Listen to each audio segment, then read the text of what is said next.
Пожалуйста. Да, конечно. Только микрофон. Алло, да. Представлюсь, Идиев Замбулат, представитель правительства Чеченской Республики Ичкерия. Я хочу поблагодарить вас всех за то, что пригласили нас.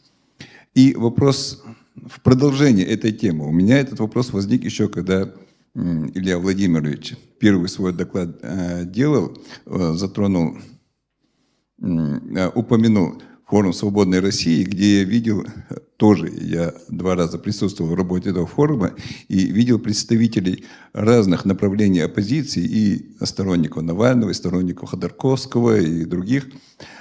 И сейчас эту тему госпожа Мартынова затронула, и вижу, что у представителей России, российской оппозиции, в общем-то, проблема эта не уникальна, не оригинальна о том, что нет единства. При этом я вижу, что оппозиционно настроенные деятели России, активисты, блогеры, журналисты, они между собой действительно так сильно переругались, как будто бы они между собой являются главными врагами, даже забыли как будто про Путина, про кремлевский режим.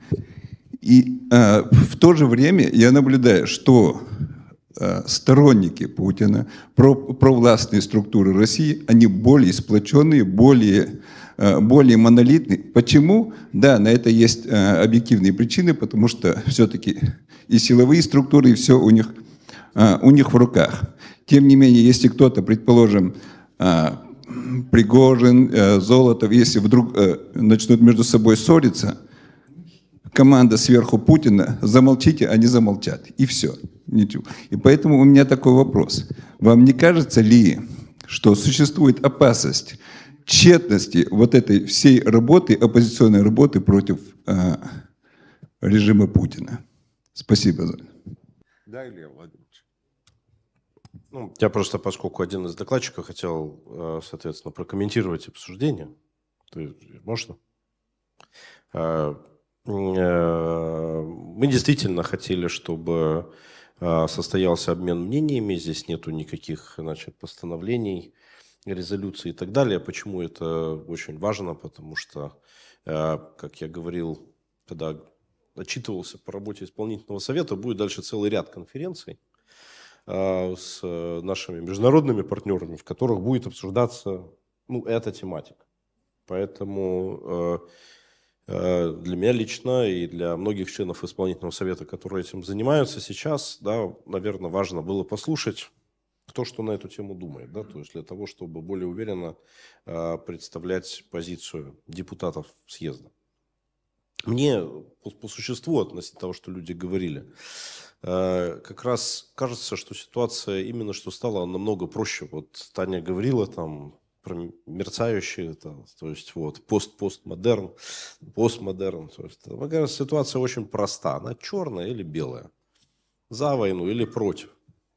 Вот вот мы в нашей работе это все время видим, там, встречаемся с некоторыми нашими там, коллегами по оппозиции. Он тебе улыбается в глаза и врет.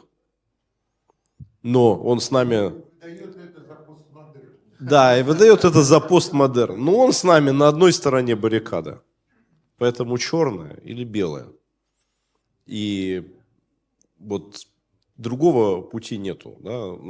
Надо победить.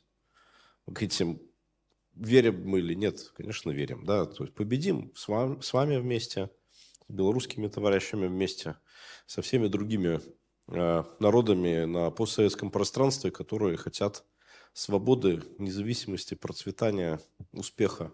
Вот со всеми вместе мы и победим. У нас общий враг. И то, что вы здесь, большое вам спасибо. Потому что это говорит о том, что мы это понимаем, что у нас этот враг общий.